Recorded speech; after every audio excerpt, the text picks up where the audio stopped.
संगत दे नाल महापुरुषां कोल आया। महापुरुषां ने जदों तकिया, तकदियां सार नाम पुछिया ते कहन लगा जी कुंदन लाल।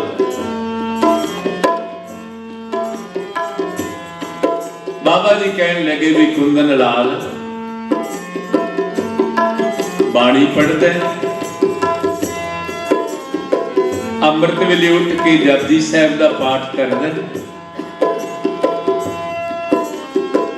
हाथ जोड़ देते जी। कदे अमृत वेले उठिया ही नहीं, बाणी की पढ़नी, कदे रब दे राह ते तुरिया ही नहीं, कदे धन्नवाद शुकराना कीता ही नहीं। बाबा जी कहन लगे कुंदन लाल जीवन ते कौडियां दे पालन, जेड़ा समा सी आबाद होण दा उत्ते समा सारा बर्बाद होंदे लंघ गया। एक बार जन्म मिलदा, ये जीवन एक बार आबाद भी हो सकता, मुल्क बर्बाद भी हो सकता। जे प्यारे दे प्यार विच भिज जावे ते आबाद हो जाए, जे दुनिया दियां प्रीतां विच जीवन लग जावे ते बर्बाद हो गया। जे नाम दी खमारी नाल जुड़ गया ते आबाद हो गया, जे दुनिया दे नशियां विच जीवन लग गया ते बर्बाद हो गया। इहो ही उम्र है। एक महापुरुष कुटिया विचों बाहर निकलना, प्रण कर लिया कि उस घर चो प्रसाद छकना जिस घर में कोई बंदगी करने वाली रूह होवे, कोई नाम जपण वाला घर होवे, उस घर चो प्रसाद छकना है। जे नहीं कोई मिलिया वापस कुटिया में वापस आ जाना, छका बिना छकिया ही दिन लगा ले। अज कुटिया चो बाहर निकले, पिंड विचों लग रहे की तकिया एक बच्ची जिहदे चेहरे ते नूर है, लाल जलाल है। महापुरुषा ने तकिया इंज जापदा एक बंदगी वाला घर खलो है। बच्ची ने तकिया कोई साधु है, साधु दे नेत्रां विच भी जलाल हो गई, पहचान हो गई। हाथ जोड़ देते महापुरुषो आ जाओ, की सेवा करा, की छकोगे। महापुरुष कहने लगे बेटा साडा एक सवाल है, जे जवाब देवेंगी जरूर छकांगे। हुक्म करो महापुरुषो। बेटा इस घर दे लोग बासी खांदे हन कि ताजी खांदे? अजीब जिहा सवाल। बासी खांदे हन, ताजी खांदे हन? हाथ जोड़ देते जी महापुरुषो, इस घर दे लोग ते बासी खांदे। महापुरुष कहन लगे साडी इस बच्ची ने साडे सवाल का जवाब दे दिता है। हैरान हो गए ते बंदगी वाली बच्ची जापदी। पूछया बेटा तेरी उम्र कितनी होगी? महापुरुषो मेरी उम्र कोई 10-12 साल की होगी। कोल सस खड़ी, बड़ा गुस्सा लगा। 30-35 साल की उम्र साडी नौ दी ते 10-12 साल दस रही। महापुरुषा ने दूजा सवाल कर दिता, बेटा तेरे पति की कितनी उम्र होगी? जी महापुरुषो 5-7 साल की होगी। बेटा तेरी सस की कितनी उम्र होगी? महापुरुषो 2-3 साल की होगी। बेटा तेरे सौरे की कितनी उम्र होगी? हाथ जोड़ देते महापुरुषो सौरे ने अजे जन्म नहीं लिया, अजे जन्म नहीं लिया। सारा दिन धंधियां में लंघ जाता है, सारी रात खा के सौ के लंघ जाती है, अजे जन्म नहीं लिया। महापुरुष बड़े प्रसन्न हुए, जल पानी छकिया, चले गए। बच्ची का सौरा घर आया। अज सस ने आउंदियां ही अपने पति ने कहा कि महापुरुष घर आए, आ साडी नौ ने झूठ बोले कि इस घर के लोग बासी खाते, जो खावे मर्जी नाल पहने, कदे मना नहीं किया। महापुरुषों ने झूठ बोले घर के लोग बासी खाते। ते उम्र यदि 30-35 साल की उम्र ते महापुरुषों को 12 साल, मेरी उम्र 2 साल, पति की उम्र 5-7 साल, तुहाडी उम्र कहती है जे जन्म नहीं लिया। सौरे ने सिर ते हाथ रखिया, पुत्र अज तू चंगा नहीं किया बेटा, महापुरुषों को झूठ बोल दिते कि बासी खांदे, चंगा नहीं किया। बच्ची ने हाथ जोड़े, पिताजी महापुरुषों ने ते ये सवाल किया सी कि इस घर के लोग पिछला बीजिया खा रहे हैं कि हुण भी बीजते हैं। मैं ते ओहदा जवाब दिता है कि इस घर के लोग बासी खांदे, पिछला बीजिया खा रहे हैं। सौरे दे पैरों तो मिट्टी निकल गई। बेटा फिर तू अपनी उम्र 12 साल दसी।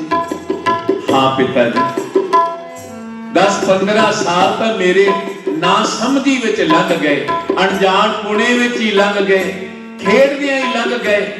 आ 10-12 साल होए जदों मैनू सत संगत प्राप्त हुई, मैनू सोची आई कि गुरु दे घर जाके सेवा किवें करनी, नाम किवें जपना, बाणी किवें पढ़नी। आ 10-12 साल दी बाकी उम्र तो व्यर्थ चली गई। आ 10-12 साल होए जदों सतगुर दे घर जन्म लिया ते पिताजी ओही उम्र सफली, बाकी उम्र ते व्यर्थ चली गई। फिर उम्र मेरी 12 साल हुई ना। आ पति भी 5-7 साल बेनती कर कर वो भी गुरु घर जाते, सेवा करते। 5-7 साल की उम्र, बाकी उम्र का व्यर्थ। माता जी भी 2-3 साल हो गए गुरु के लंगर जा सेवा करते। पिताजी तुहाडी उम्र भी पूछी, मैं ते बेनती की अजे जन्म नहीं लिया। पिताजी ये जन्म नहीं, जन्म ते उस दिन आरंभ होना है जदों सतगुर दे घर जन्म लेना। सतगुर दे घर जन्म। ते महापुरुष बाबा ईश्वर सिंह जी कुंदन लाल नूं कहण लगे, कुंदन लाल आ जन्म तां तेरा लंघ गया, जिन्ना भी समा बाकी है आबाद होके लग जावे ते चंगा, जन्म सफला हो जाएगा। हाथ जोड़ देते, महापुरुषों कोशिश करांगा बच्चियां सिंह सज जान, अमृत छक लै, मेरी ते उम्र लंघ गई। कुंदन लाल अजे कुछ नहीं बिगड़े, अमृत छक लै। रात पई, दूजा दिन होया, महापुरुष फिर कहन लगे, कुंदन लाल कुछ मन बदले, अमृत छक लै। आ केस हेठा नूं रखे हैं, कितना फर्क पैना है, ऊपर जूड़ा करना है ना, इन्ना की फर्क पैना है, अमृत छक लै। इनकार कर देता जी, बच्चियां नूं समझ छका देवांगा, बच्चियां नूं छका देवांगा। तीजा दिन होया, प्रसाद लिया, संगत वापस चली गई। अजे घर नहीं पहुंचे, शरीर छड़ गया। परिवार ने संस्कार किया, भोग पिया। अज महापुरुषों को फुल लैके आए। बाबा जी पूछन लगे, भी ये किसने फुल हैं? जी कुंदन लाल दे हैं। बाबा जी कहने लगे, ओहो बहुत किया सी, अमृत छक लै। जदों जमदूता ने आना सी, अगों कुंदन सिंह बैठा होना सी, उन्होंने कुंदन लाल नूं लभना सी, कुंदन लाल लभना नहीं सी। कुंदन सिंह बैठा हुंदा ते जमदूत किथे लै जांदे। आ 3 दिन ओदे रहिंदे सी, इसे लई बार-बार कहंदे सी, अमृत छक लै, अमृत छक लै, ये समा लंघ जावेगा, टल जावेगा, पर इनकार ही करता रहेगा। ये साधु है, साधु। ताइयों ते महापुरुष कहते सन कि अमृत बच्चियां नूं भी छका देना चाहिए। जो बच्चा जन्म लेंदा है, कोई 13 दिन बाद, कोई 40 दिन बाद छका दे, वो भी अमृत है। जरूरी नहीं खंडे बाटे दी पौल अमृत है, ये भी अमृत है। जदों गुरु का वजीर पंजा बाणियां दा नितनेम बाणी पढ़ के अमृत छकाउंदा है, अमृत है, गुरु वाला ते बढ़ गया ना। ते जदों खंडे बाटे दी पौल जदों सिख सज जावेगा, रहनी बहनी विच पूरा होवेगा, फिर झोली अड के अरदास करके खंडे बाटे दी पौल भी छक लवेगा। पर अमृत हर जीव नूं छकना चाहिए, कोई होवे, ये भी ते अमृत है। अमृत नाम निधान है, मिल पीवो भाई, जिस सिमरत सुख पाई है सब कृखा। कोई इच्छा, कोई भी इच्छा होवे, कोई बात मालिक ऊणी नहीं रहन देंदा जेड़ा नाम रूपी अमृत छक लैंदा। ताइयों ते हिंदू भी छक सकदा, मुसलमान भी छक सकदा, सिख भी अमृत छक सकदा। पर जदों खंडे बाटे दी पौल छक लैंदा फिर सिंह सज जांदा, सिंह सज जांदा है। ताइयों ते भाई साहब जी ने ये बार बार वचन कहे, पांच सिंह अमृत जो देवै, ताको सिर धर छक पुन लेवै, पुन बिल पांचो रहत जो भाखै, ताको मन में दृढ़ कर रखै। जेड़ी रहनी बहनी आ हुणे सरवण कीती, वो रहनी बहनी की है। अज कई बार मनुख कहंदा रहनी बहनी पता नहीं कितना को भार पै जावेगा, पता नहीं केड़ी रहनी बहनी विच रहना पवेगा, किन्ने बजे अमृत वेले उठना पवेगा, केड़ी केड़ी बाणी पढ़नी पवेगी। ये भुलेखे विच ही कई बार सारी जिंदगी लंघ जाती, अमृत नहीं छकदा। ते भाई साहब तां कहंदे हन गुरसिख रहत सुनो रे मीत, ऐ मेरे मित्र सुन, गुरु दी रहनी केड़ी, भार नहीं फिर केड़ी रहनी है। गुरसिख रहत सुनो रे मीत, प्रभाते उठ कर हित चीत, वाहे गुरु गुरमंत्र सो जाप, कर इशनान पढ़े जप जाप, संध्या समय सुने रहरास, कीर्तन कथा सुने हर जाप, इनमें नेम जो एक करे, सो सिख हमरा पुरी में जाए।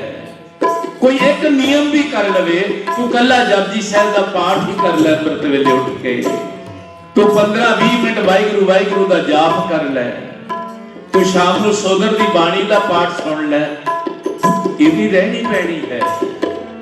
ते रोज अरदास करया कर, गुरु कलगीधर पातशाह मेरे ते कृपा कर, खंडे बाटे दी पौल बख्शिश कर, मैं पूर्ण रहनी बहनी विच रह के नित नेमी बन जावां। नाल नाल अरदास कर, पर ये भी रहनी बहनी है, कोई भार नहीं। बस जेड़ा अमृत केड़ा अमृत है।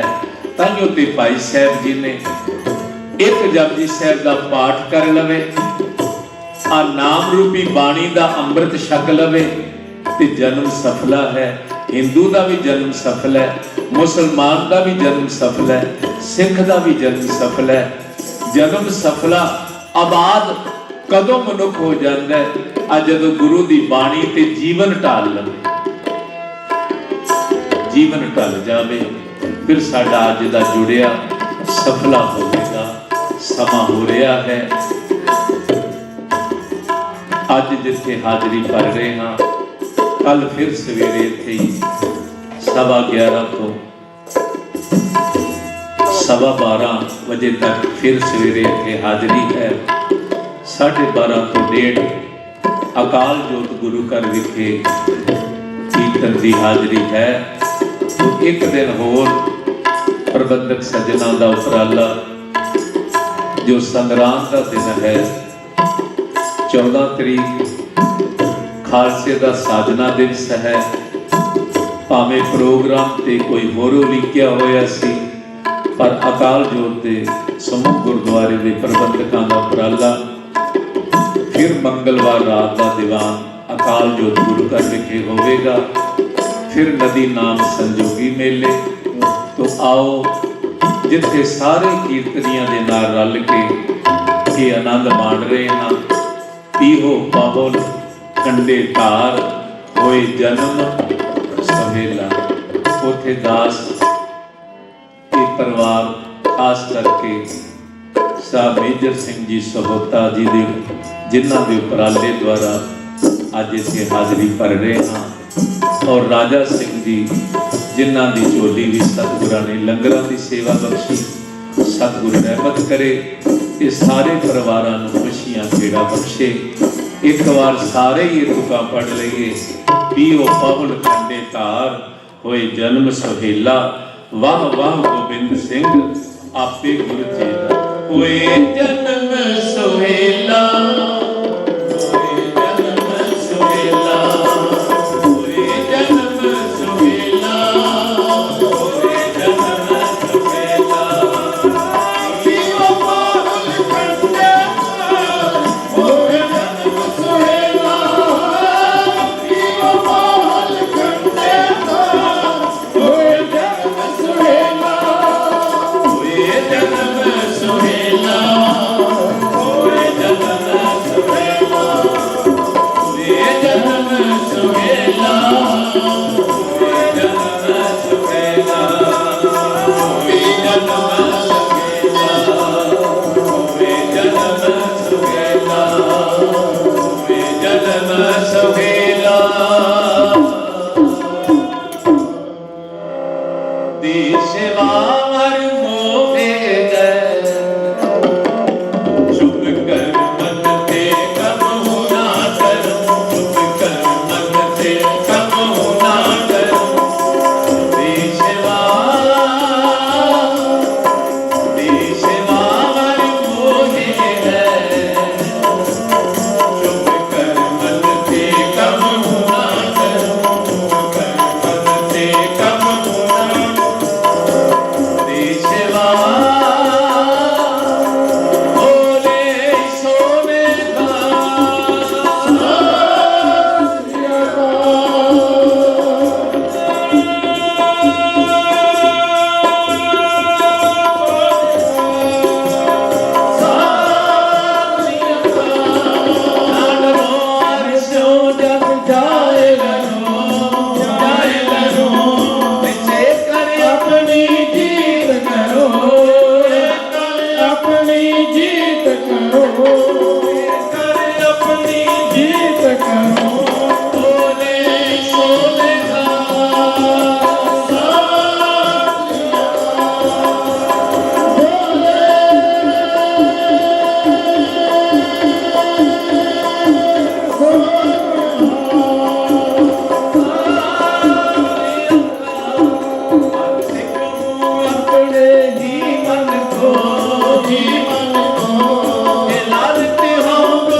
आओ जकारियां दी गूंज विच समाप्ति कर रहे हाँ। मैं बेनती करांगा एक जकारा सारी संगत, जितने मेरे वीर मातावां बच्चे बच्चियां और तुहाडे नाल दास भी जिन्ने कीर्तनीय बैठे हैं, एक जकारा चढ़दी कला विच बोले सो निहाल भी आपां सारियां ने बोलना है ते सत श्री अकाल भी बावां खड़ियां करके गुरु अगे वो भेट अर्पण करनी है। क्योंकि बांह जिन्हां दी बांह गुरु फड़ लैंदा, बांह जिन्हां दी पकड़ीए सिर दीजे बांह ना छोड़ीए। किते औखा समा आ भी जावे ते जिन्हां दी बांह गुरु फड़ लैंदा, फिर गुरु पढ़दे कज लैंदा। आओ अंदरों जकारा गुरु कलगीधर पातशाह अंदरों झुक के चढ़दी कला विच जकारा गजाउणा ते बावां सारियां ने खड़ियां करके बोले सो निहाल भी आपां रल के बोलना ते सत श्री अकाल भी कोई रसना वांझी।